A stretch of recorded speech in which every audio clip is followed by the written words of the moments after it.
To accept anything new, especially like Sri Chaitanya Mahaprabhu, Achintya Beda Beda philosophy, some aspects like we are not God, but we are part and parcels of God,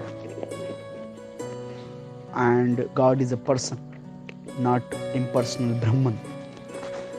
To accept all this, we need basically a Shraddha, faith.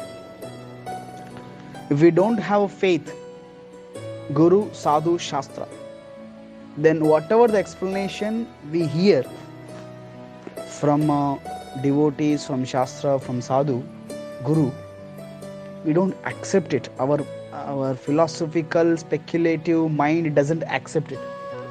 So basically, we need a Shraddha.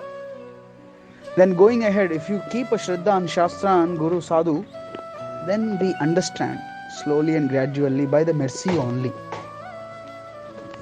Only by the mercy we understand.